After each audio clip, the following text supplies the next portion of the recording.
Halo sahabatku, kembali lagi di channel kesayangan kita, Cerita Momo. Pernahkah kalian membayangkan situasi yang mencekam seperti ini? Suami dan mertua kalian pamit pergi liburan, tapi meninggalkan kalian berdua saja dengan seorang nenek yang lumpuh total. Rasanya seperti beban biasa, bukan? Tapi tunggu, apa jadinya jika di tengah malam yang sunyi, saat kalian lengah, nenek yang seharusnya tidak bisa bergerak itu tiba-tiba bangkit berdiri, mencengkeram tangan kalian, dan berbisik kalau nyawa kalian sedang terancam? Kisah Nabila hari ini benar-benar menguras emosi. Penuh dengan pengkhianatan yang menyakitkan, tapi juga diakhiri dengan pembalasan yang sangat tak terduga. Siapkan hati kalian ya. Nah, sebelum kita masuk ke ceritanya, yuk dukung terus channel ini dengan cara like video ini dan tekan tombol subscribe, agar tidak ketinggalan kisah seru lainnya. Saya juga ingin menyapa kalian semua nih. Yuk kita absen dulu di kolom komentar di bawah. Tulis nama kalian, asal kota, dan ketik kata, hadir. Saya ingin tahu sahabat cerita Momo ini paling banyak dari kota mana ya? Sudah siap? Tarik napas panjang, dan mari kita mulai kisahnya. Matahari pagi menembus celah jendela kaca yang berdebu, namun tidak ada kehangatan yang dirasakan Nabila di rumah mewah berlantai marmer itu. Suara denting sendok beradu dengan piring keramik terdengar nyaring dari ruang makan, diiringi tawa renyah yang bukan miliknya. Nabila masih berlutut di lantai ruang tengah, mengelap noda kopi yang baru saja ditumpahkan sengaja oleh Bu Lastri. Nabila, kamu ini ngelap lantai saja lama sekali. Yogi sudah mau berangkat kerja, sepatunya belum kamu semir? Suara Bu Lastri melengking, memecah konsentrasi Nabila. Wanita muda itu buru-buru bangkit, menyeka keringat di dahinya dengan punggung tangan. Iya, Bu. Sebentar lagi selesai, jawabnya lirih. Tidak ada gunanya membantah. Sejak menikah dengan Yogi 3 tahun lalu, posisinya di rumah ini bergeser drastis. Dari seorang istri, menjadi tak lebih dari pembantu tak bergaji. Rumah ini memang dibeli dengan uang tabungan mereka berdua. Tapi entah bagaimana, sertifikat dan kuasa penuh seolah hanya milik Yogi dan ibunya. Yogi muncul dari kamar sambil membetulkan dasinya. Ia melirik sekilas ke arah istrinya yang tampak kusut dengan daster rumahan, lalu mendengus pelan. Tidak ada sapaan hangat, apalagi ciuman di kening seperti pengantin baru. Kemeja biru aku mana? Kok nggak ada di lemari? Tanya Yogi ketus. Ada di gantungan belakang pintu, Mas. Sudah aku setrika tadi malam. Jawab Nabila sambil bergegas mengambilkan sepatu pantofel suaminya di rak. Bu Lastri menggeleng-gelengkan kepala sambil menyeruput teh manisnya. Istri macam apa kamu ini? Ngurus suami saja nggak becus. Untung Yogi sabar punya istri kampung kayak kamu. Nabila hanya menunduk, menelan kepahitan yang sudah menjadi sarapannya setiap hari. Namun, pagi ini beban Nabila bertambah. Di sudut ruang tamu yang kini disulap menjadi kamar darurat, terbaring sosok renta di atas tempat tidur besi yang sempit. Itu Nenek Fatma, kerabat jauh Bu Lastri yang baru datang 2 hari lalu. Kabarnya, Nenek Fatma terkena stroke parah, lumpuh total, dan hidup sebatang kara dalam kemiskinan sebelum akhirnya ditampung di sini. Ingat ya, Nabila, ujar Yogi sambil memasang sepatunya tanpa melihat wajah istrinya. Mulai hari ini, urusan si nenek lumpuh itu tanggung jawab kamu sepenuhnya. Jangan sampai dia bikin rumah ini bau pesing atau kotor. Aku nggak mau tahu. Iya, Mas, jawab Nabila patuh. Setelah Yogi berangkat kerja dengan mobil yang mengkilap, suasana rumah kembali dikuasai oleh Bu Lastri. Wanita parubaya itu berjalan menuju kamar Nenek Fatma dengan langkah angkuh. Nabila mengikuti di belakangnya, membawa nampan berisi bubur hambar yang baru saja ia masak. Bu Lastri berdiri di samping ranjang Nenek Fatma. Tatapannya penuh jijik, seolah sedang melihat tumpukan sampah, bukan manusia. Nenek Fatma hanya diam, matanya menatap kosong ke langit-langit, tubuhnya kaku tak bergerak sedikitpun. Heh, orang tua, panggil Bu Lastri kasar sambil menepuk pipi keriput Nenek Fatma cukup keras. Bangun. Jangan tidur terus kerjaanmu. Sudah numpang, nyusahin pula. Tidak ada respon. Hanya hembusan napas pelan yang terdengar. Nabila, suapin dia. Jangan sampai tumpah ke spray mahal saya, perintah Bu Lastri sambil berkacak pinggang. Kalau dia nggak mau makan, paksa saja. Biar nggak mati di sini, nanti malah bikin repot ngurus mayatnya. Nabila meletakkan nampan di meja kecil, lalu duduk di tepi ranjang dengan hati-hati. Ia mengambil sesendok bubur, meniupnya pelan agar tidak terlalu panas. Nenek makan dulu ya, Nek, bisik Nabila lembut. Saat suapan pertama mendekati bibir Nenek Fatma, tangan Bu Lastri tiba-tiba menyenggol lengan Nabila dengan keras. Bubur panas itu tumpah, mengenai leher dan dada Nenek Fatma yang keriput. Aduh, kamu ini becus kerja nggak sih? Bentak Bu Lastri, padahal jelas-jelas dia yang menyenggolnya. Nabila panik. Ia melihat kulit Nenek Fatma memerah, tapi anehnya, wanita tua itu tidak menjerit. Ia tetap diam, hanya matanya yang sedikit berkedip, mungkin menahan perih yang luar biasa. Hati Nabila mencelos. Ia segera mengambil kain basah untuk membersihkan sisa bubur di kulit Nenek Fatma dengan telaten dan penuh penyesalan. Maafkan saya, Bu, saya tidak sengaja, ucap Nabila gemetar. Halah, alasan. Bersihkan itu sampai bersih. Dasar, dua-duanya sama saja, sama-sama beban. Bu Lastri meludah ke lantai, tepat di samping kaki ranjang, lalu melenggang pergi meninggalkan kamar itu sambil mengomel tentang betapa sialnya dia harus mengurus orang-orang tak berguna. Sepeninggal Bu Lastri, air mata Nabila menetes. Ia mengusap leher Nenek Fatma dengan lembut, memberikan salep luka bakar yang ia ambil diam-diam dari kotak obat. Maafkan mertua saya ya, Nek, bisik Nabila, suaranya bergetar menahan isak. Ia menggenggam tangan Nenek Fatma yang dingin dan kasar. Nenek yang sabar ya. Nabila janji akan jagain Nenek. Nabila tahu rasanya dianggap nggak ada, dianggap cuma numpang. Kita senasib, Nek. Nabila menatap wajah tua itu lekat-lekat. Ada guratan lelah yang mendalam di sana. Tanpa Nabila sadari, saat ia sedang sibuk merapikan selimut, jari kelingking Nenek Fatma bergerak sangat pelan, hampir tak terlihat, menyentuh punggung tangan Nabila. Sebuah sentuhan yang teramat halus, namun penuh arti, seolah ingin berkata, "Aku mendengarmu, Nak."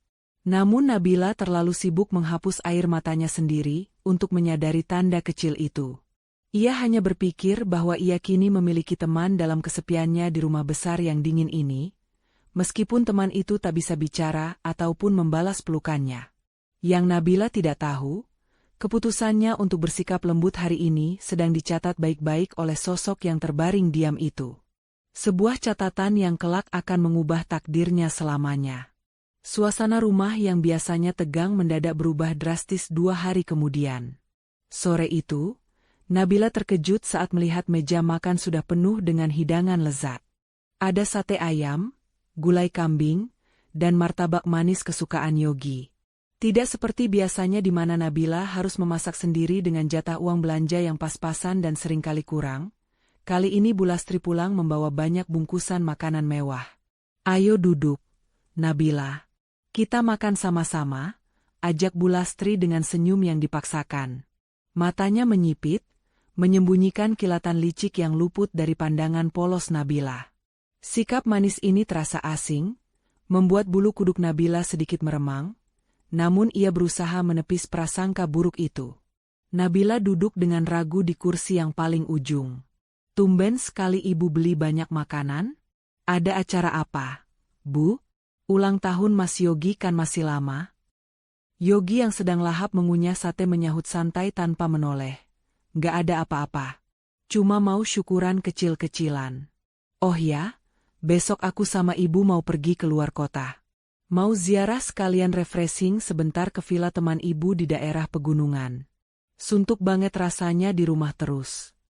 Hati Nabila sedikit berdesir penuh harap. Sudah lama sekali ia tidak diajak berlibur. Terakhir kali mereka pergi bersama adalah saat bulan madu 3 tahun lalu, itu pun hanya ke tempat wisata lokal yang murah dan penuh sesak. Rutinitas mengurus rumah tangga tanpa henti membuatnya lelah fisik dan batin. Wah, asyik dong, Mas. Aku siapin baju-bajunya ya. Kita berangkat jam berapa besok? Biar aku bangun lebih pagi buat siapin bekal di jalan. Tanya Nabila antusias, senyum mulai merekah di bibirnya. Suara sendok Bu Lastri berdenting keras saat diletakkan di piring porselen. Hening sejenak. Yogi dan ibunya saling bertukar pandang penuh arti, tatapan yang menyiratkan persekongkolan. Kamu nggak ikut, Nabila, potong Bu Lastri dingin. Senyum palsu di wajahnya lenyap seketika, berganti dengan wajah judes yang biasa ia tampilkan. Senyum Nabila memudar perlahan. Maksud ibu? Aku ditinggal? Ya terus siapa yang mau jaga nenek Fatma? Sergah Yogi cepat. Nadanya mulai meninggi seolah pertanyaan Nabila adalah hal terbodoh di dunia. Kamu pikir kalau kita semua pergi, si nenek lumpuh itu bisa makan sendiri? Bisa ke kamar mandi sendiri? Nggak mungkin kan kita bawa orang sakit parah liburan, malah bikin repot dan nularin sial. Nabila menunduk, menelan kekecewaan yang pahit. Tentu saja. Selalu ada alasan untuk membuangnya. Ia hanya dianggap berguna saat ada pekerjaan kotor yang harus diselesaikan. Tapi, Mas, kan bisa sewa perawat harian sebentar? Atau titip tetangga? Aku juga butuh istirahat. Mas, punggungku sakit banget beberapa hari ini. Heh, sewa perawat itu mahal. Kamu kira uang Mas Yogi itu tinggal petik dari pohon? Bentak Bu Lastri garang. Kamu ini istri macam apa? Disuruh berbakti jaga orang tua sebentar saja ngeluh. Kita pergi juga cuma 2 hari. Jangan manja. Sudah untung kamu dikasih makan enak malam ini. Perdebatan itu berakhir seperti biasa, dengan Nabila yang mengalah demi kedamaian semu di rumah itu. Malamnya, saat Yogi sedang mandi, Nabila masuk ke ruang kerja suaminya untuk mengambil baju kotor yang berserakan. Ruangan itu berantakan, penuh dengan berkas-berkas pekerjaan Yogi. Saat hendak merapikan meja kerja Yogi, mata Nabila tertumbuk pada sebuah amplop coklat besar yang sedikit terbuka di laci yang tidak tertutup rapat. Ujung kertas di dalamnya menyembul keluar. Rasa penasaran yang aneh mendorong tangan Nabila untuk menarik amplop itu. Isinya beberapa lembar dokumen tebal dengan kop surat perusahaan asuransi ternama. Jantung Nabila berdegup kencang saat membaca judul dokumen itu, Polis Asuransi Jiwa dan Kecelakaan. Mata Nabila membelalak lebar saat melihat nama tertanggung yang tertera jelas di sana, Nabila Putri dan Fatmawati. Tangannya gemetar saat melihat nilai klaim pertanggungannya. Angkanya membuat kepala Nabila pening, masing-masing bernilai 5 miliar rupiah jika tertanggung meninggal dunia karena kecelakaan. Dan yang lebih mengejutkan, ahli waris penerima manfaatnya tertulis tunggal, Yogi Pratama. Mas Yogi mengasuransikan aku, gumam Nabila bingung dan takut. Sejak kapan Mas Yogi peduli pada keselamatanku? Padahal untuk biaya berobat sakit gigi bulan lalu saja dia marah-marah sampai membanting pintu. Belum sempat Nabila mencerna apa yang ia baca, pintu kamar mandi terbuka. Yogi muncul dengan handuk melilit di pinggang sambil mengeringkan rambut. Matanya langsung menyambar dokumen di tangan Nabila. Wajahnya yang tadi segar sehabis mandi langsung berubah merah padam. Dengan langkah lebar dan kasar, ia merampas kertas itu dari tangan istrinya. Lancang sekali kamu buka-buka laci aku. Hardik Yogi, suaranya menggelegar memenuhi ruangan. Mas itu apa? Kenapa ada asuransi jiwa atas namaku dan nenek? Nilainya besar sekali, Mas. Dan kenapa baru dibuat minggu lalu? Tanya Nabila takut-takut, mundur selangkah menghindari amarah suaminya. Yogi terdiam sejenak, jakunnya naik turun. Ia menarik napas panjang, berusaha mengendalikan ekspresinya agar terlihat tenang kembali. Ia menyelipkan dokumen itu kembali ke laci dan menguncinya rapat-rapat, lalu memasukkan kuncinya ke saku celana. Itu investasi, Nabila. Teman kantorku nawarin target, aku bantu dia karena kasihan. Lagian bagus kan? Kalau terjadi apa-apa sama kamu atau nenek, setidaknya ada jaminan keuangan buat aku. maksudnya buat keluarga. Jangan mikir yang aneh-aneh. Dasar orang kampung, lihat angka 0 banyak sedikit saja langsung kaget dan curigaan. Tapi Mas, kenapa nenek juga? Nenek kan sudah tua dan sakit parah. Mana ada asuransi yang mau terima? Sudah diam. Potong Yogi kasar, memotong logika Nabila. Kamu nggak usah sok tahu urusan orang pintar. Mending kamu siapin koper aku sekarang. Besok pagi-pagi sekali aku dan ibu jalan. Awas kalau ada barang yang ketinggalan, aku potong uang belanja kamu bulan depan. Nabila keluar dari kamar dengan perasaan berkecamuk. Penjelasan Yogi terdengar masuk akal bagi orang awam, tapi entah kenapa hatinya tidak tenang. Ada sesuatu yang sangat janggal. Tatapan Yogi saat merebut kertas tadi bukan tatapan suami yang sedang menjelaskan investasi masa depan, melainkan tatapan seorang pencuri yang ketahuan sedang membobol brankas.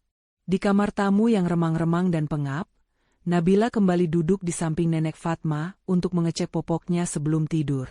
Nenek Fatma masih terdiam kaku seperti patung.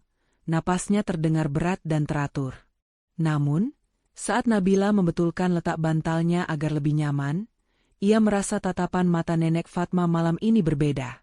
Mata tua yang biasanya keruh itu kini terbuka lebar, menatap lurus ke arah manik mata Nabila, seolah sedang mencoba mengirimkan sinyal bahaya yang tak mampu terucap oleh bibir keluhnya yang miring sebelah. Mas Yogi aneh, Nek. Curhat Nabila pelan, air matanya menetes satu persatu membasahi punggung tangan keriput Nenek Fatma. Mereka mau pergi besok, ninggalin kita berdua di sini. Dan tadi aku nemu asuransi aneh atas nama kita. Perasaanku nggak enak banget. Nek, aku takut. Angin malam berhembus kencang, membuat jendela kamar yang engselnya rusak itu bergetar pelan, menimbulkan suara ciat-ciut yang menyeramkan. Di luar sana, rencana jahat sedang dimatangkan, sementara Nabila masih berusaha menepis firasat buruknya sendiri, mencoba percaya bahwa suaminya tidak mungkin sejahat iblis yang ia bayangkan. Tanpa Nabila tahu, bahaya yang mengancam nyawanya sudah ada di depan mata. Pagi itu langit mendung, seolah turut merasakan kegelisahan yang menyelimuti hati Nabila. Sejak subuh, ia sudah sibuk di dapur menyiapkan sarapan dan bekal perjalanan untuk Yogi dan Bu Lastri. Aroma nasi goreng dan telur dadar menguar, namun tak mampu menghangatkan suasana dingin di antara mereka. Yogi dan ibunya tampak terburu-buru, sesekali berbisik-bisik sambil melirik jam dinding dengan gelisah. Sudah siap semua? Tanya Yogi sambil menyeret koper besar ke ruang tamu. Sudah, Mas. Bekal makan siangnya sudah aku masukkan ke tas jinjing ibu. Obat-obatan ibu juga sudah, jawab Nabila sambil menyeka tangan di celemek. Ia menatap suaminya penuh harap. Mas, hati-hati di jalannya. Jangan ngebut. Yogi hanya mengangguk singkat tanpa menatap mata Nabila. Ia justru berjalan menuju dapur dengan langkah lebar. Aku mau cek kompor gas dulu. Kemarin rasanya nyala apinya nggak rata. Takutnya ada yang bocor atau longgar. Bahaya kalau ditinggal lama. Nabila mengerutkan kening. Loh, bukannya kemarin baru diganti tabungnya sama Mang Ujang? Katanya bagus-bagus aja kok. Mas, kamu ini bawel amat sih. Mang Ujang itu kerjanya asal-asalan. Biar aku yang cek sendiri, aku kan laki-laki, lebih ngerti teknis begini. Bentak Yogi, suaranya meninggi tak wajar. Ia masuk ke dapur dan menutup pintunya setengah rapat. Dari celah pintu yang terbuka sedikit, Nabila sempat melihat punggung suaminya membungkuk di dekat tabung gas melon 3 kg di bawah meja kompor. Terdengar suara kletak-kletuk logam beradu, seperti seseorang yang sedang mengutak-atik regulator, bukan memperbaikinya. Gerakan Yogi terlihat kasar dan tergesa-gesa. Beberapa saat kemudian, tercium bau gas yang samar-samar. Mas, kok bau gas? Tanya Nabila saat Yogi keluar dari dapur sambil menyeka tangannya yang sedikit berminyak ke celana jeansnya. Wajahnya tampak sedikit tegang, keringat dingin membasahi pelipisnya.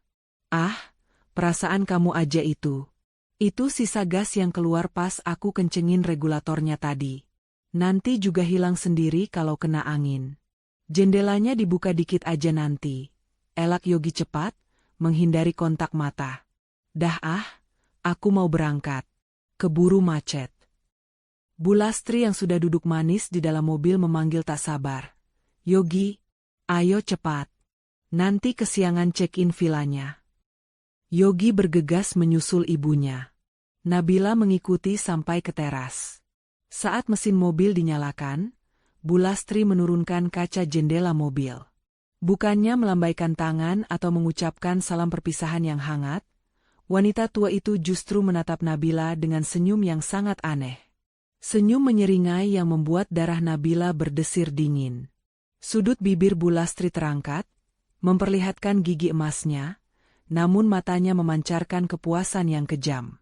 Jaga rumah baik-baik ya, Nabila, ucap Bu Lastri penuh penekanan, suaranya terdengar serak dan berat. Ini mungkin malam terakhirmu, begadang jagain nenek. Nikmatilah waktu istirahatmu nanti. Kata-kata itu menggantung di udara, terasa ambigu namun syarat ancaman. Sebelum Nabila sempat bertanya maksud ucapannya, mobil SUV hitam itu sudah melaju kencang meninggalkan pekarangan, menyisakan debu yang beterbangan dan keheningan yang mencekam di rumah besar itu. Nabila berdiri mematung di teras, menatap gerbang yang tertutup rapat. Perasaan tidak enak yang sejak kemarin menghantuinya kini semakin kuat, berubah menjadi rasa takut yang nyata. Malam terakhir, gumamnya pelan. Kenapa ibu ngomong begitu? Ia berbalik masuk ke dalam rumah. Suasana di dalam terasa jauh lebih sunyi dari biasanya. Cahaya matahari yang masuk terasa suram tertutup mendung tebal. Nabila berjalan menuju dapur untuk membereskan sisa sarapan. Namun langkahnya terhenti di ambang pintu dapur. Bau gas itu. Baunya semakin tajam dan menyengat, bukan samar-samar seperti kata Yogi tadi. Bau khas belerang yang memuakan itu memenuhi seluruh ruangan dapur yang ventilasinya minim. Nabila buru-buru mendekati kompor. Ia mencoba menyalakan salah satu tungku untuk memastikan. Namun cetak-cetek pemantik kompor tidak menghasilkan api, hanya desis gas yang semakin kencang terdengar. Ya Allah, ini bocor. Pekik Nabila panik. Ia segera berjongkok, mencoba memutar regulator untuk melepasnya dari tabung gas.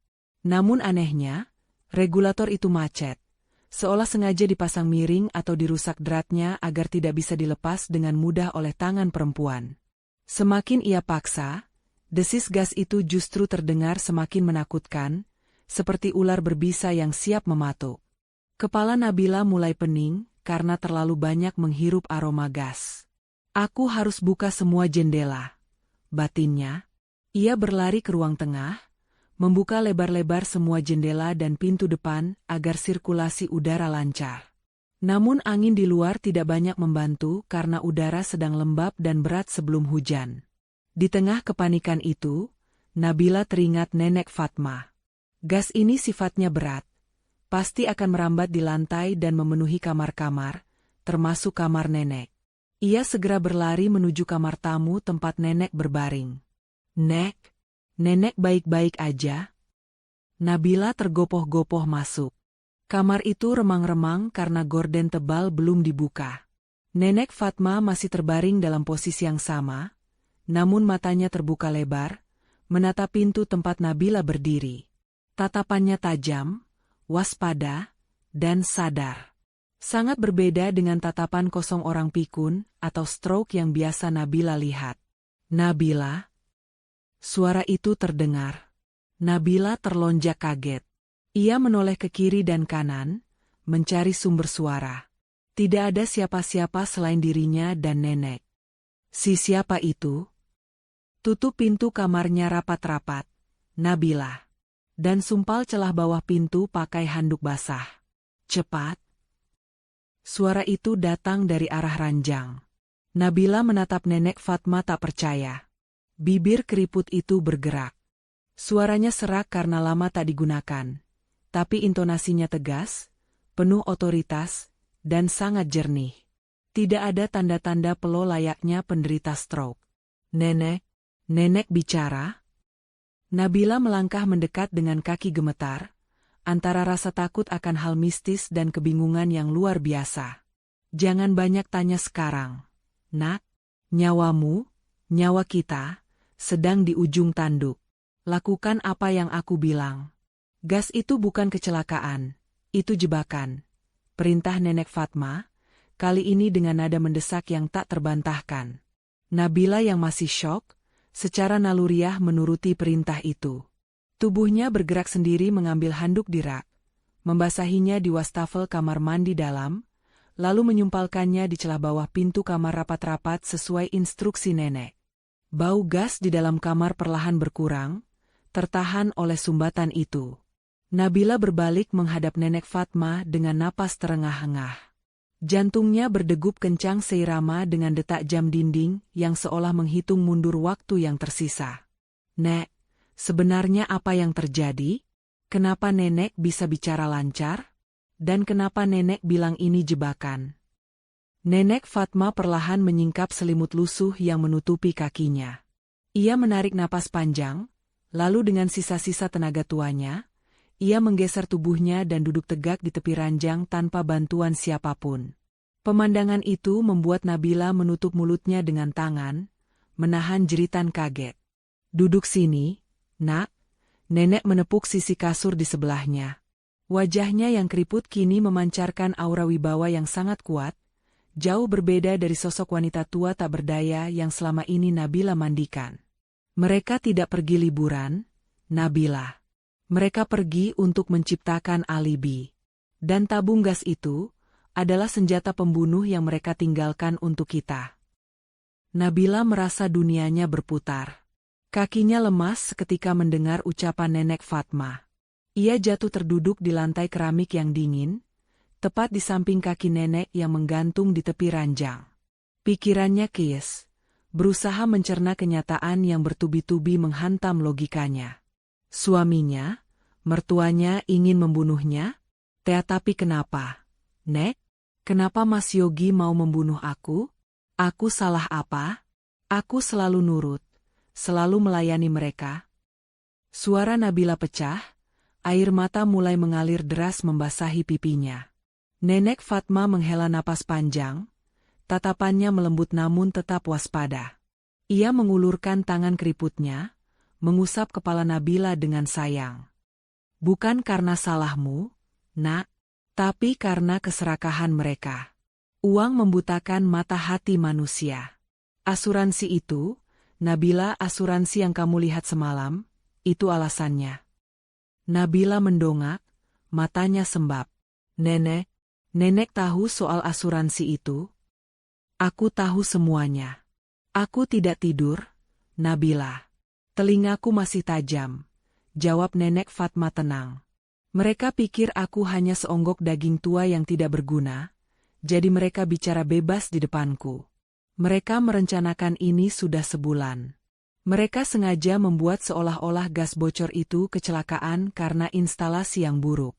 Dan dengan perginya mereka keluar kota, mereka punya bukti kuat bahwa mereka tidak ada di lokasi saat kejadian. Ya Allah, tegas sekali. Isak Nabila. Jangan menangis sekarang.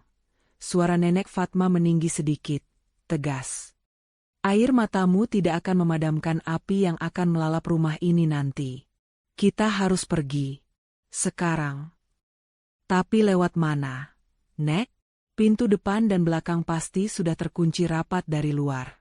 Mas Yogi bawa semua kuncinya tadi. Nabila teringat kebiasaan Yogi yang selalu mengunci pintu utama ganda saat bepergian jauh, dan pintu dapur yang grendelnya macet itu. Jendela, jawab nenek singkat. Ia menunjuk ke arah jendela kamar yang menghadap ke samping rumah, ke arah kebun kosong milik tetangga yang jarang diurus. Jendela itu teralisnya sudah karatan dan goyang. Dulu, waktu aku masih sering pura-pura tidur siang, aku melihat Yogi pernah mencoba melepas bautnya tapi tidak jadi karena keburu dipanggil ibunya. Mungkin dia lupa, atau mungkin dia pikir kita tidak akan bisa memanjat. Nenek Fatma turun dari ranjang. Kakinya menapak lantai. Langkahnya memang pelan dan sedikit gemetar karena otot-ototnya kaku akibat jarang digunakan, tapi ia bisa berdiri tegak. Ia berjalan tertatih menuju lemari pakaian Nabila yang ada di sudut kamar itu sementara waktu. Bantu aku, Nabila. Ambilkan jaket tebalmu dan selimut. Kita butuh pelindung kalau nanti harus menerobos semak berduri atau api, perintah nenek. Nabila segera bangkit, menghapus air matanya kasar. Semangat bertahan hidup mulai menyala di dadanya melihat keteguhan nenek Fatma. Ia mengambil 2 jaket tebal dan menyerahkan satu pada nenek. "Nek, nenek kuat jalan?"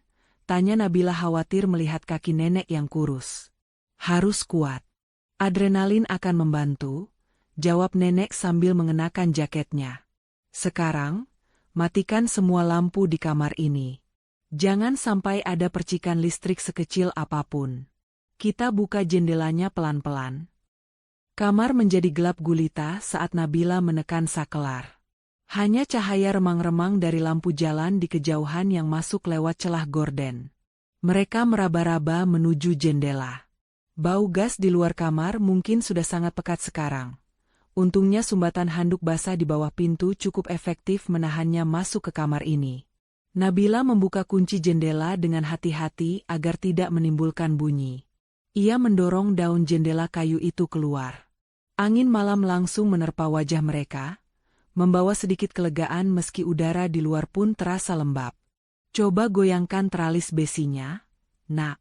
Yang sebelah kanan bawah," bisik nenek. Nabila mencengkeram besi teralis itu dan mengguncangnya. Benar saja, bautnya sudah lepas satu, dan besinya goyang.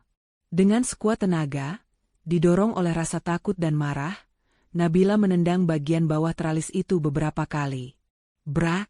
Besi tua yang sudah rapuh karena karat itu akhirnya jebol di bagian bawah, menyisakan celah yang cukup untuk tubuh manusia melewatinya. "Ayo, nenek duluan. Aku bantu dorong," kata Nabila. "Tidak, kamu duluan. Lompat keluar, lalu bantu tarik aku," bantah nenek. "Aku berat. Kalau aku jatuh di luar siapa yang menolong? Kamu harus di luar untuk menangkapku." Nabila mengangguk, menyadari logika nenek benar. Ia memanjat ambang jendela, meloloskan tubuhnya melewati celah teralis yang sempit, lalu melompat turun ke tanah berumput di samping rumah. Jaraknya tidak terlalu tinggi, hanya sekitar 1 meter. "Ayo, Nek," bisik Nabila dari luar, mengulurkan tangannya. Nenek Fatma dengan susah payah menaiki kursi yang diseretnya ke dekat jendela, lalu memanjat keluar. Gerakannya kaku dan lambat. Nabila menahan napas, berdoa dalam hati agar tidak ada tetangga yang melihat dan curiga, atau lebih buruk lagi, agar gas di dalam tidak meledak saat mereka masih menempel di dinding rumah. Saat tubuh nenek sudah separuh keluar, tiba-tiba terdengar suara klik otomatis dari arah ruang tengah. Itu suara saklar otomatis lampu taman yang diatur pakai timer. Yogi memasang timer agar lampu taman menyala jam 6 sore. "Lari, Nabila. Tarik aku," pekik nenek tertahan. Percikan api kecil dari saklar timer yang kotor dan berdebu di ruang tengah bertemu dengan akumulasi gas yang sudah memenuhi ruangan selama berjam-jam. Wus! Terdengar suara dentuman rendah dari dalam rumah, seperti raksasa yang menarik napas panjang, diikuti getaran hebat pada dinding. Kaca jendela ruang tamu pecah berhamburan keluar.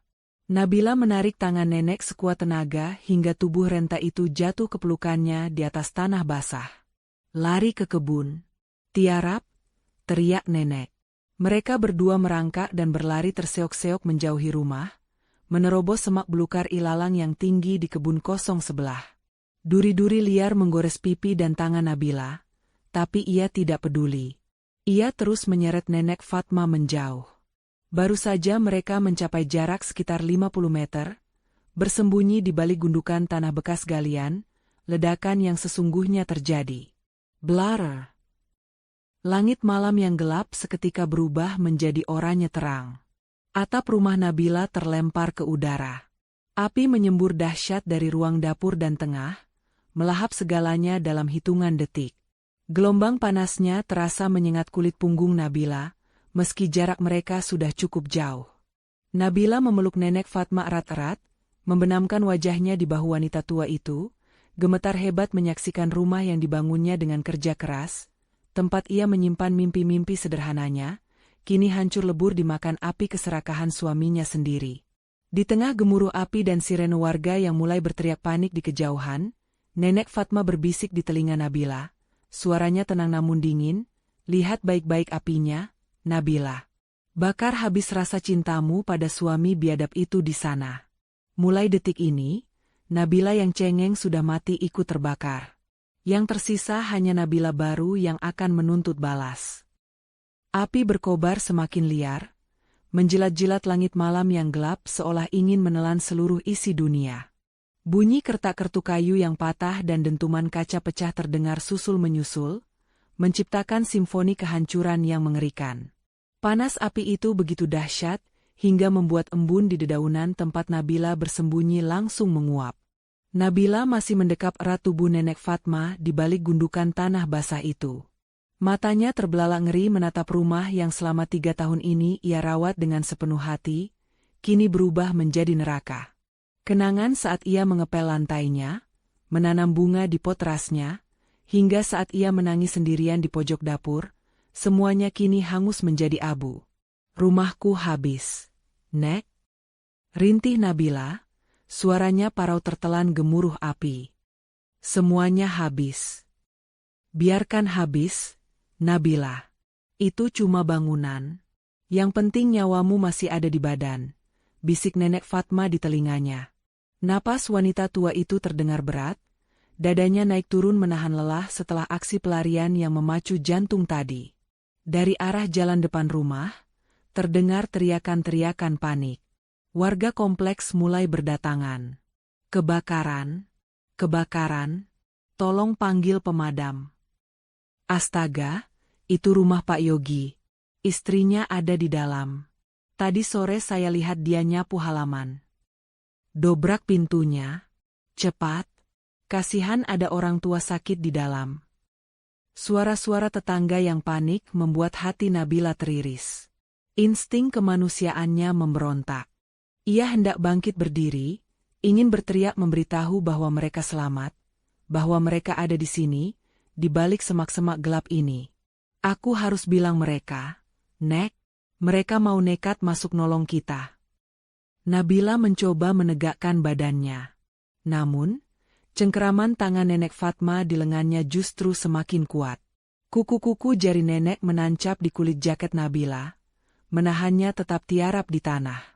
"Jangan bodoh," desis Nenek Fatma tajam, matanya menatap nyalang ke arah Nabila dalam kegelapan. "Kalau kamu keluar sekarang, rencana kita hancur.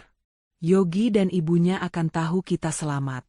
Mereka akan cari cara lain buat membunuh kita, dan kali ini mungkin mereka tidak akan gagal. Tapi tetangga, biarkan mereka. Api itu sudah terlalu besar, tidak akan ada yang berani masuk. Petugas pemadam sebentar lagi datang. Biarkan warga dan polisi berpikir kita sudah jadi mayat hangus di dalam sana," potong nenek tegas. "Kita butuh status mati itu, Nabila. Hanya dengan dianggap mati, kita bisa bergerak bebas menghancurkan mereka tanpa mereka sadari." Nabila terdiam, tubuhnya lemas kembali. Ia menyadari kebenaran ucapan nenek. Melawan Yogi yang licik dan Bu Lastri yang kejam tidak bisa dengan cara biasa. Mereka butuh strategi. Tak lama kemudian, sirine mobil pemadam kebakaran meraung-raung membelah malam, disusul sirine mobil polisi. Cahaya lampu rotari biru dan merah berpendar-pendar, memantul di dinding rumah tetangga. Semprotan air mulai ditembakkan ke arah api, menimbulkan gumpalan asap putih tebal yang membumbung tinggi. Di tengah kekacauan itu, Nenek Fatma menepuk bahu Nabila pelan. "Sekarang waktunya kita pergi." Saat semua orang sibuk melihat api, tidak ada yang akan memperhatikan dua bayangan di kebun belakang. Mereka mulai bergerak mundur, merangkak perlahan menyusuri parit kecil yang kering di batas kebun. Nenek Fatma tampak menahan sakit di kakinya yang kaku, tapi ia tidak mengeluh sedikitpun. Tekad di matanya jauh lebih kuat daripada rasa sakit fisiknya. Nabila memapah nenek dengan hati-hati, menjaga agar langkah mereka tidak menimbulkan suara gemerisik yang mencurigakan. Mereka menembus semak berduri, melewati pagar pembatas yang jebol, hingga akhirnya sampai di jalan aspal kecil di belakang kompleks perumahan yang sepi dan gelap.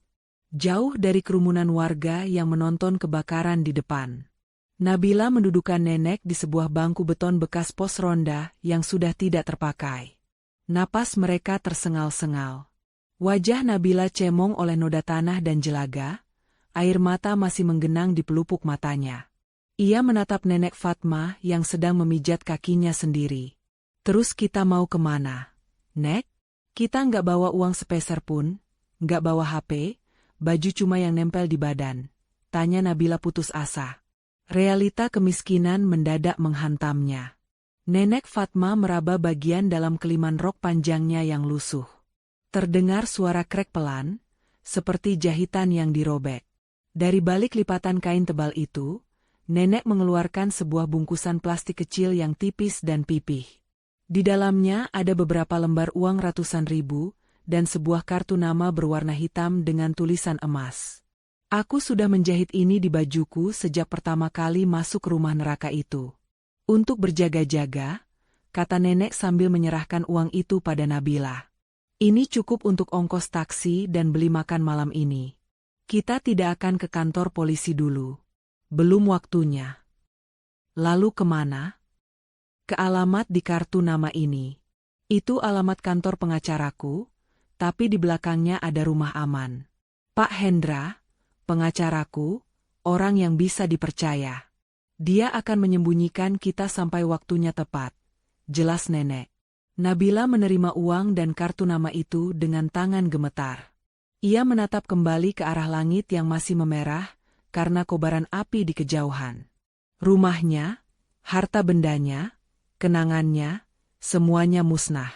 Tapi anehnya, saat melihat nenek Fatma yang begitu tegar, rasa takut Nabila perlahan berganti menjadi amarah.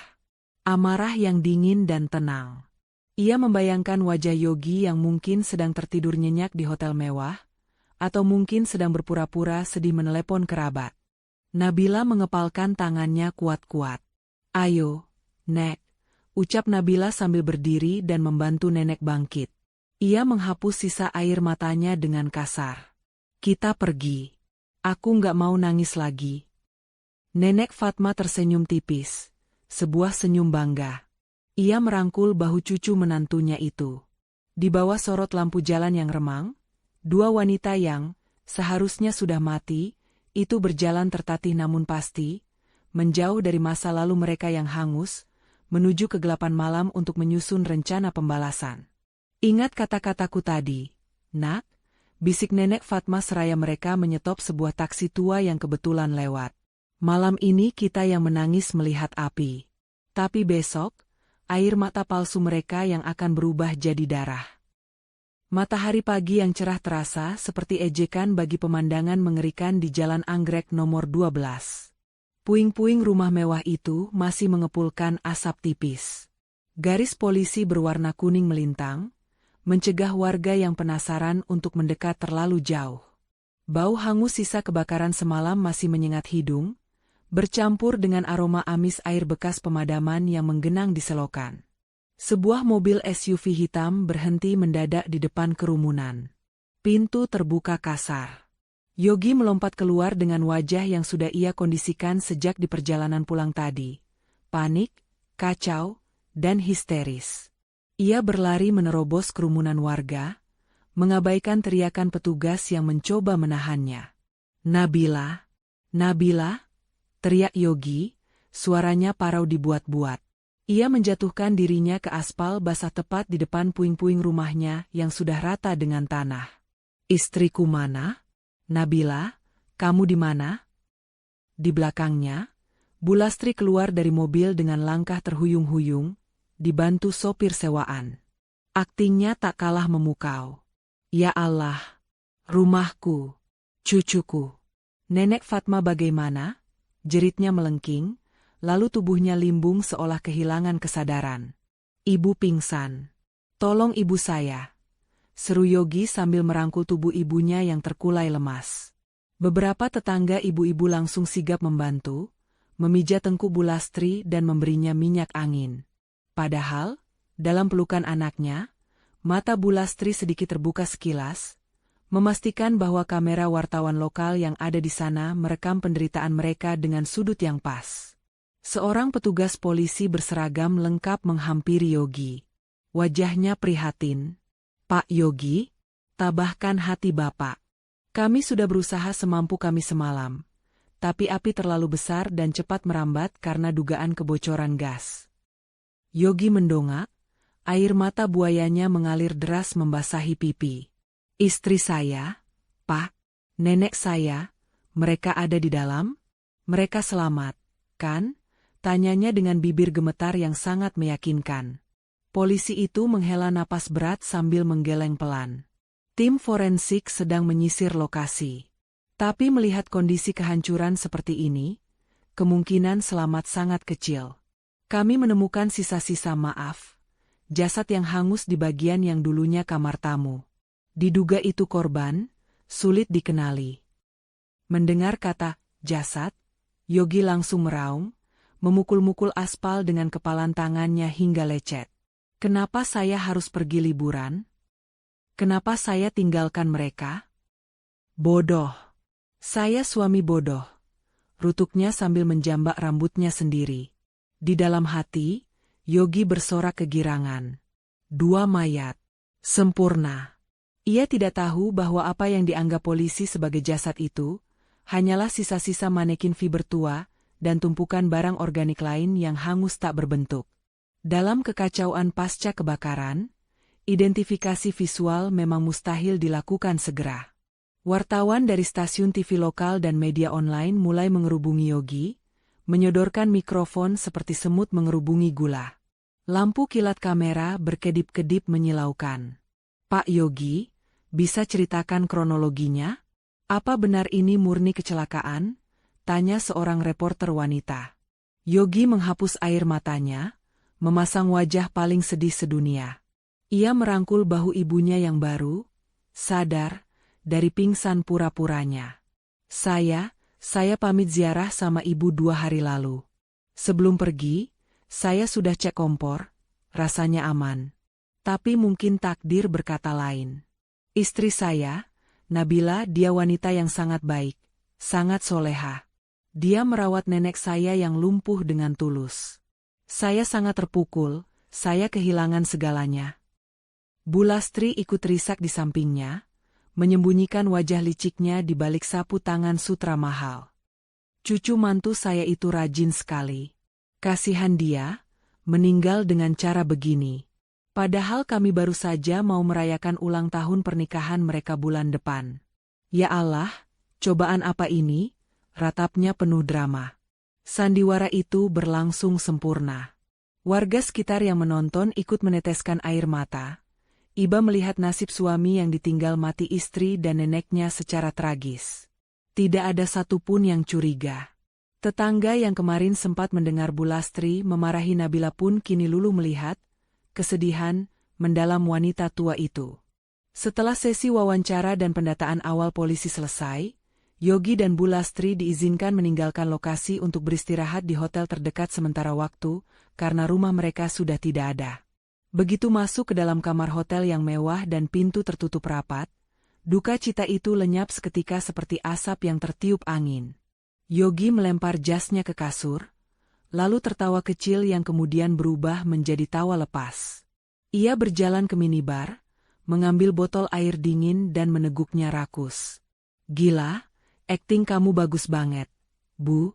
Pantes dapat piala citra," puji Yogi sambil menyeringai lebar. Bu Lastri mengibas-ngibaskan tangannya, wajahnya kembali angkuh dan dingin. Ia duduk di sofa empuk sambil memijat kakinya. "Ah, biasa saja. Yang penting polisi percaya kalau ada mayat di sana. Berarti si tua bangka dan istrimu itu benar-benar sudah jadi abu. Rencana kita berhasil total." "Iya, Pak Polisi tadi bilang tim forensik nemu jasad hangus. Pasti itu mereka. Nggak mungkin bisa lari, orang nenek lumpuh dan pintu semua aku kunci ganda," sahut Yogi yakin. Ia merogoh saku celananya, mengeluarkan kunci mobil dan memainkannya di jari. "Besok kita urus surat kematian. Setelah surat keluar, kita langsung klaim asuransinya. 10 miliar, Bu, 10 miliar tunai cair ke rekeningku. Mata Bu Lastri berbinar tamak membayangkan tumpukan uang itu. Akhirnya lunas semua utang-utang judi bapakmu dulu, dan kita bisa hidup tenang tanpa beban benalu itu. Oh ya, Yogi, pastikan kamu nangis lagi nanti pas pemakaman simbolis. Jangan sampai ada yang curiga kalau matamu kering. Tenang saja, Bu. Air mata gampang diatur. Jawab Yogi santai. Ia kemudian menyalakan televisi layar datar di dinding, mencari saluran berita. Di layar TV, berita utama menayangkan siaran langsung dari lokasi kejadian dengan headline merah menyala, tragedi kebakaran rumah mewah, menantu dan nenek tewas terpanggang. Judul berita yang mencolok itu membuat senyum kemenangan Yogi dan Bu Lastri semakin lebar. Mereka merasa di atas angin, merasa menjadi sutradara terhebat dalam hidup mereka sendiri. Mereka sama sekali tidak sadar, di sebuah tempat yang jauh dari sana, sepasang mata juga sedang menonton berita yang sama dengan tatapan dingin. Tatapan yang menjanjikan badai pembalasan yang jauh lebih dahsyat daripada api yang mereka sulut. Pesta kemenangan mereka baru saja dimulai, tapi undangan untuk kehancuran mereka juga sudah disebar tanpa mereka ketahui. 2 hari berlalu sejak tragedi itu. Yogi dan Bu Lastri masih menikmati peran mereka sebagai keluarga yang berduka di hadapan publik. Pagi ini, mereka menerima panggilan dari Inspektur Arman untuk datang ke kantor polisi. Alasan resminya, penandatanganan berita acara pemeriksaan, BAP, dan pengambilan surat keterangan kematian sementara untuk keperluan administrasi pemakaman dan asuransi. Yogi mengenakan kemeja hitam lengan panjang, wajahnya sengaja dibuat lesu dan tak bercukur. Bu Lastri mengenakan kerudung hitam, matanya disembunyikan di balik kacamata hitam besar. Mereka berjalan memasuki kantor polisi dengan langkah gontai yang meyakinkan. Beberapa wartawan yang masih standby di lobi sempat mengambil foto mereka. Silakan duduk, Pak Yogi, Bu Lastri, sapa Inspektur Arman Rama namun tegas di ruang kerjanya yang dingin ber-AC. Tumpukan berkas tersusun rapi di mejanya. Maaf mengganggu waktu istirahat kalian. Tidak apa-apa, Pak. Kami ingin urusan ini cepat selesai supaya istri dan nenek saya bisa tenang di alam sana. Jawab Yogi dengan suara serak yang dibuat-buat, sambil sesekali menyeka sudut matanya dengan tisu. Kami mengerti, Inspektur Arman mengangguk pelan. Ia membuka map biru di hadapannya. Berdasarkan olah TKP awal, memang ditemukan indikasi kebocoran gas yang masif. Namun, ada beberapa hal yang perlu kami konfirmasi ulang sebelum menutup kasus ini sebagai murni kecelakaan. Jantung Yogi berdegup sedikit lebih kencang, tapi ia tetap tenang. Apa itu, Pak? Saya akan jawab semuanya. Pertama, soal posisi kunci pintu. Kami menemukan semua kunci pintu utama dan belakang masih utuh di saku celana Bapak saat pemeriksaan awal. Artinya pintu terkunci dari luar. Apakah tidak ada kunci cadangan di dalam rumah? Tanya Inspektur Arman sambil menatap tajam mata Yogi. Ada, Pak. Tapi, biasanya Nabila menaruhnya di laci dapur. Mungkin karena panik saat api menyambar, dia tidak sempat mengambilnya.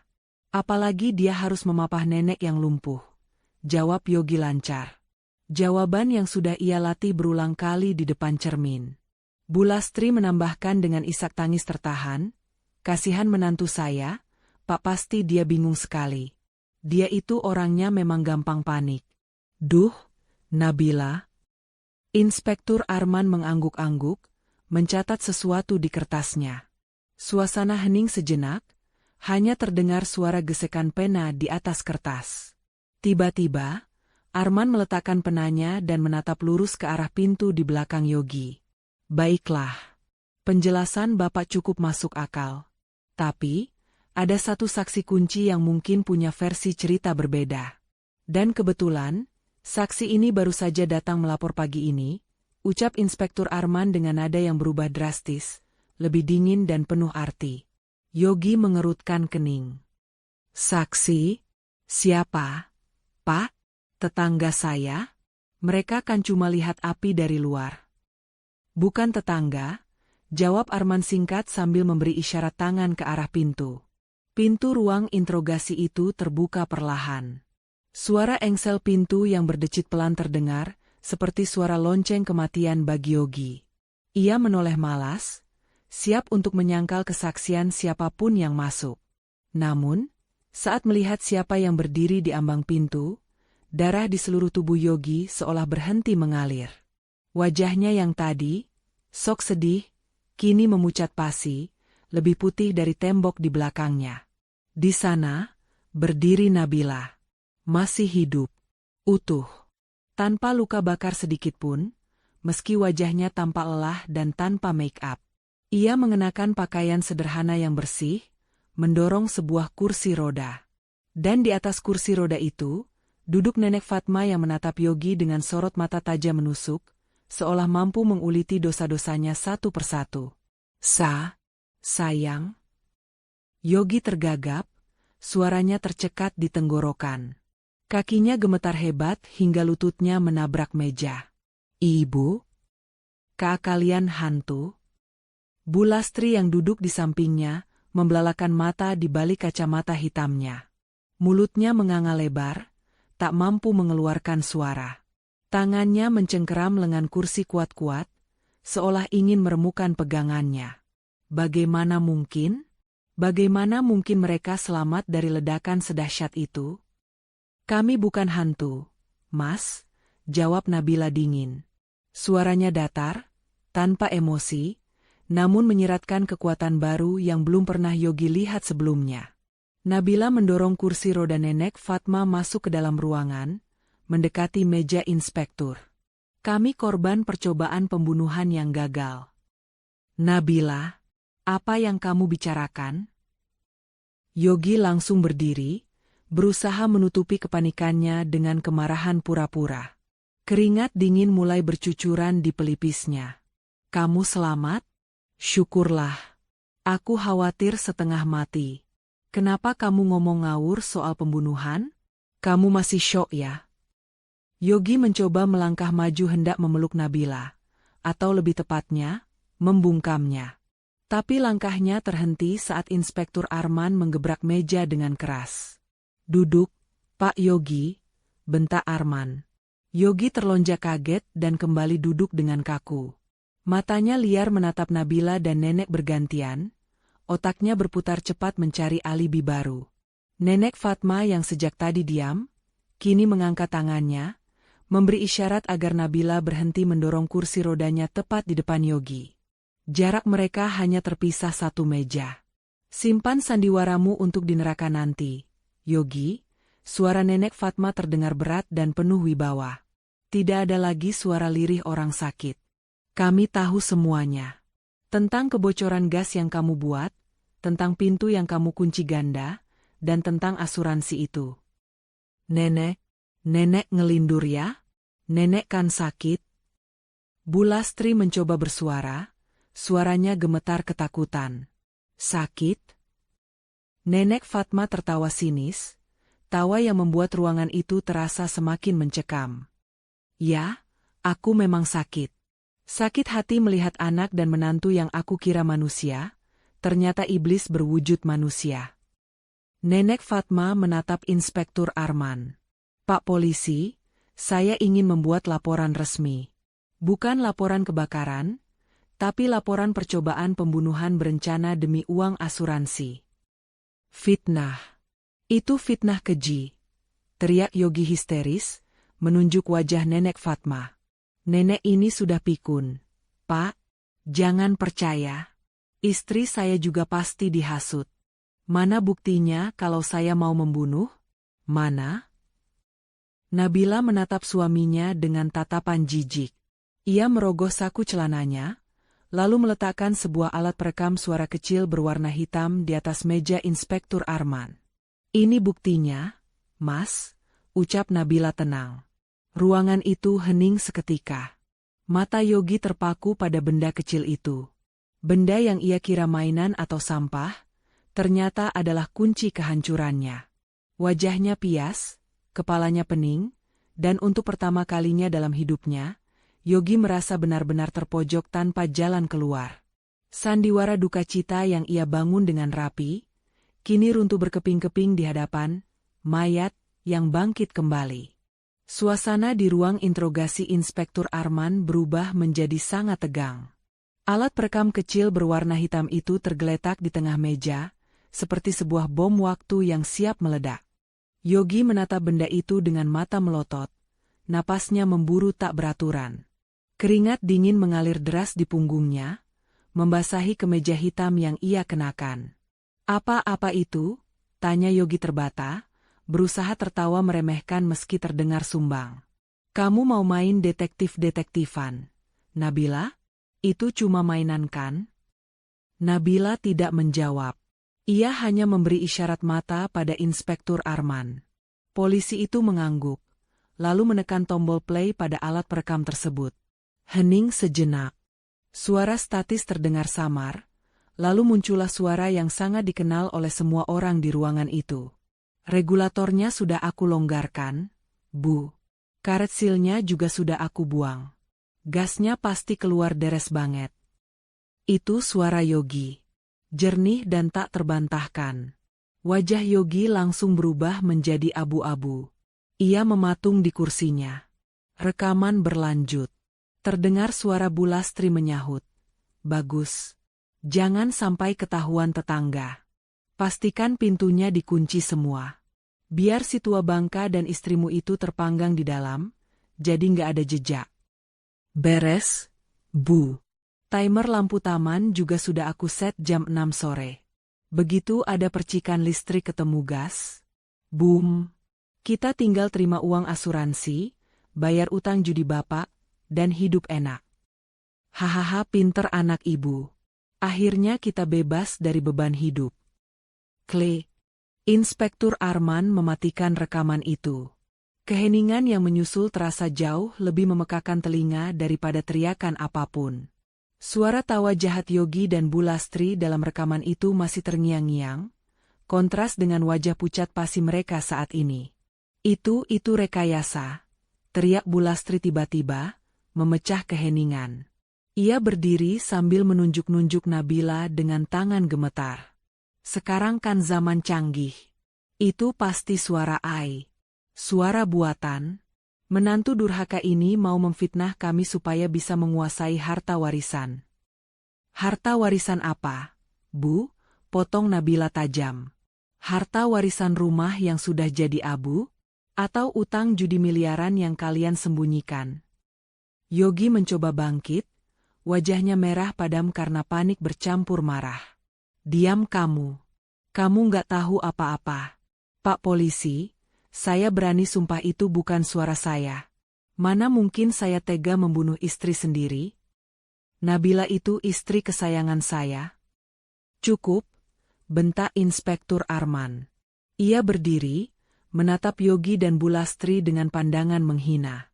"Kami sudah memeriksa metadata rekaman ini. Ini asli, direkam secara analog, bukan digital yang bisa dimanipulasi AI dengan mudah.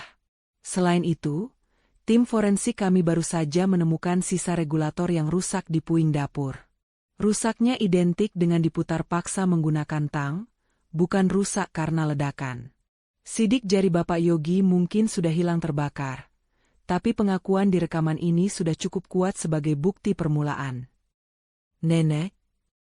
Yogi beralih menatap Nenek Fatma, mengubah strateginya menjadi memelas. Ia berlutut di depan kursi roda Nenek, mencoba meraih tangan wanita tua itu. "Nek, tolong Yogi." Yogi hilaf. "Nek." Yogi ditekan rentenir. Yogi bingung. Nenek kan sayang sama Yogi? Nenek yang besarin Yogi dari kecil? Nenek Fatma menepis tangan Yogi kasar. Matanya yang tajam menatap cucunya itu tanpa belas kasihan sedikitpun. Ia menegakkan punggungnya, lalu perlahan berdiri dari kursi roda. Ya, berdiri tegak tanpa bantuan siapapun, membuat Yogi dan Bu Lastri ternganga kaget untuk yang kedua kalinya. "Berdiri?" desis Bu Lastri tak percaya. Kamu nggak lumpuh." "Lumpuhku cuma sandiwara, Lastri. Sama seperti kasih sayang palsumu selama ini," ucap Nenek Fatma dingin. Suaranya berwibawa, jauh dari kesan nenek-nenek pikun. Aku sudah curiga sejak kalian tiba-tiba, berbaik hati, menampungku. Aku tahu kalian sedang terlilit utang besar. Makanya aku pura-pura stroke, pura-pura bisu, supaya aku bisa melihat wajah asli kalian saat aku dianggap tidak berdaya. Nenek Fatma melangkah maju mendekati Yogi yang masih berlutut. Kamu bilang hilaf? Membunuh orang demi uang asuransi itu bukan hilaf. Yogi, itu kejahatan biadab. Kamu sebut namaku dalam doamu? Tidak, kamu cuma sebut uang, uang, dan uang. Tapi Nek, kami benar-benar butuh uang itu. Perusahaan tempat Yogi kerja mau PHK massal. Yogi stres, Nek. Yogi merengek seperti anak kecil, air mata buayanya kembali keluar, berharap bisa meluluhkan hati neneknya. Tiba-tiba pintu ruangan kembali terbuka. Seorang pria parubaya berjas rapi masuk dengan langkah tegap, membawa tas kerja kulit yang tampak mahal. Itu Pak Hendra, pengacara kondang yang sering muncul di TV. Maaf saya terlambat, Bu Fatma, sapa Pak Hendra sambil membungkuk hormat pada nenek Fatma, mengabaikan Yogi dan Bu Lastri yang melongo. Pak Hendra, gumam Yogi bingung. Pengacara mahal ini, kenal sama nenek? Pak Hendra tersenyum tipis, lalu menatap Yogi. Tentu saja saya kenal. Beliau adalah klien prioritas utama saya. Dan soal perusahaan yang mau PHK kamu itu, Yogi, biar saya luruskan satu hal. Pak Hendra membuka tasnya, mengeluarkan sebuah dokumen perusahaan. Nusantara Group, tempat kamu bekerja sebagai manajer pemasaran, memang sedang melakukan efisiensi. Tapi bukan karena bangkrut. Melainkan karena pemilik saham mayoritasnya sedang melakukan audit besar-besaran terhadap karyawan yang tidak beretika. Yogi mengerutkan kening, tidak mengerti arah pembicaraan ini. Maksud Bapak apa? Apa hubungannya sama nenek saya yang miskin ini?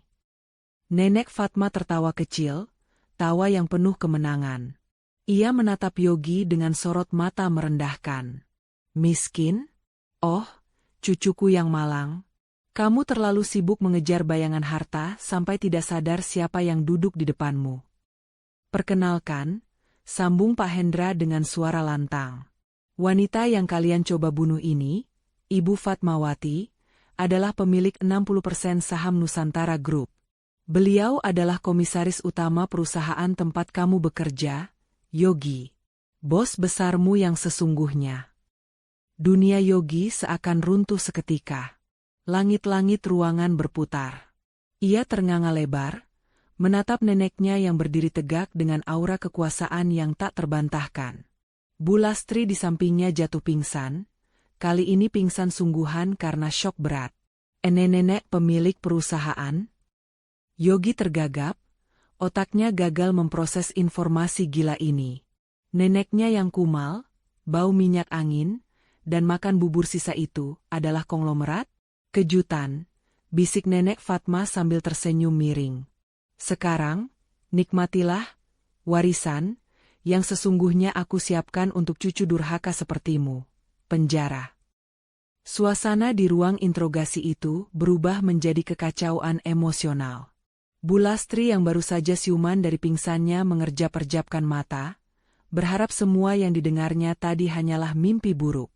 Namun, dinginnya meja besi dan tatapan tajam nenek Fatma yang berdiri tegak membuyarkan harapannya. Realitas menamparnya lebih keras dari sebelumnya. Tidak mungkin. Gumam Bu Lastri, suaranya lemah namun penuh ketidakpercayaan. Ia merangkak bangun, menatap nenek Fatma dari ujung kaki hingga ujung kepala.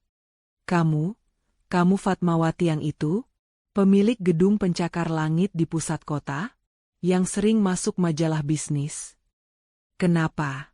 Lastri? Kaget melihat pengemis tua ini ternyata punya kuasa untuk membeli harga dirimu yang murah itu, sindir nenek Fatma pedas. Ia melangkah mendekat, sepatu kets usangnya berdecit di lantai, namun langkahnya mantap layaknya seorang jenderal. Pak Hendra membuka lagi tas kerjanya, mengeluarkan sebuah map berwarna merah. Ia meletakkannya di hadapan Yogi yang kini terduduk lemas dengan wajah kosong.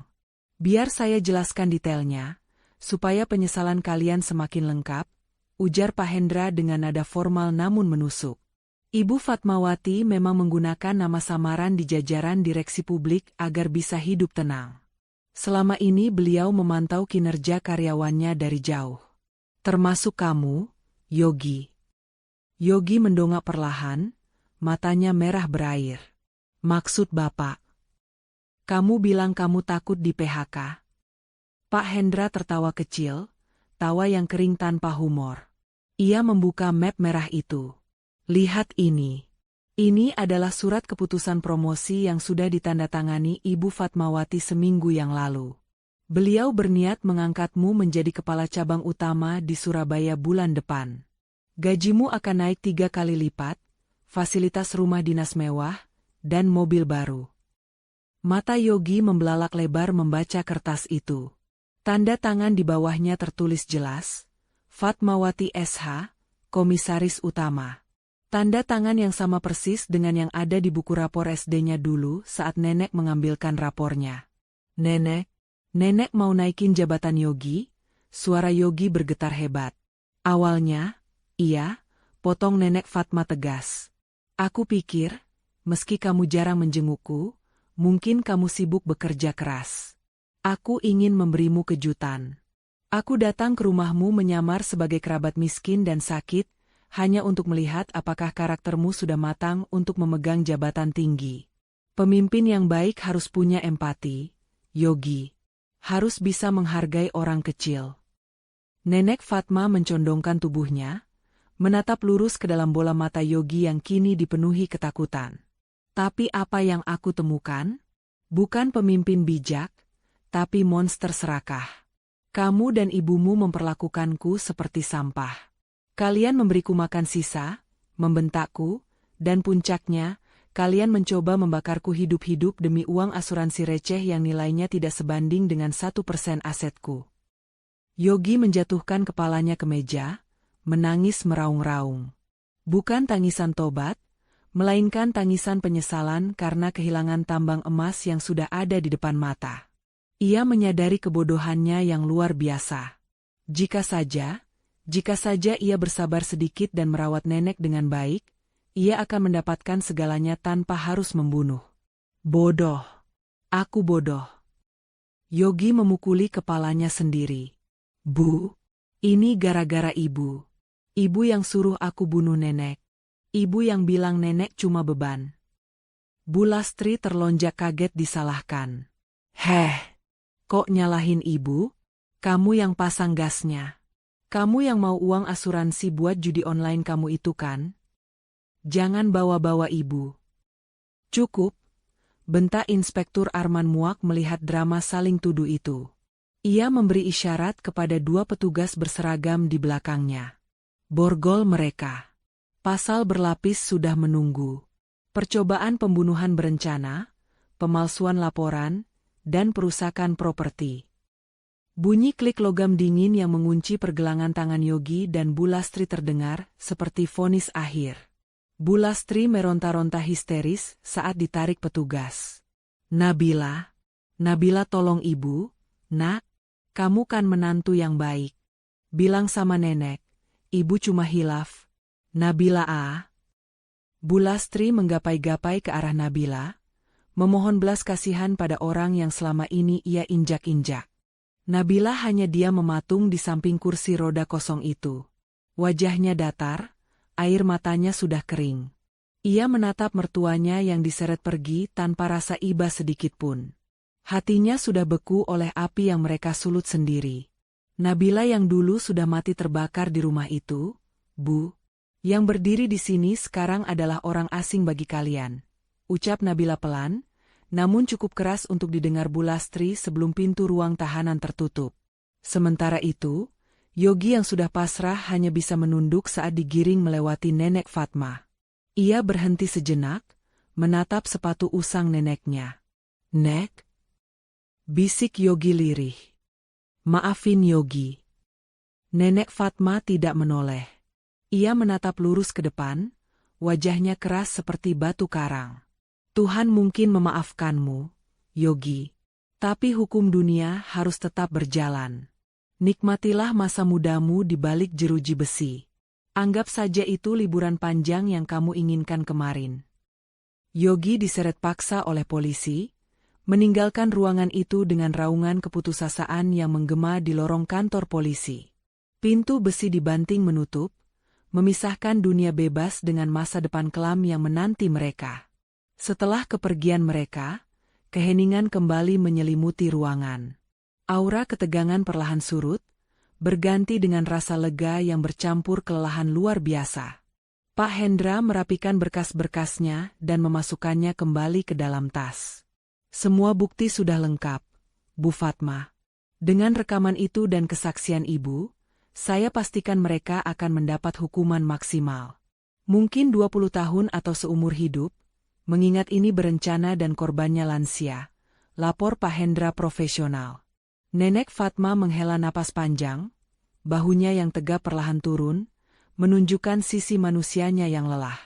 Meski ia menang, tidak ada kebahagiaan murni di wajahnya.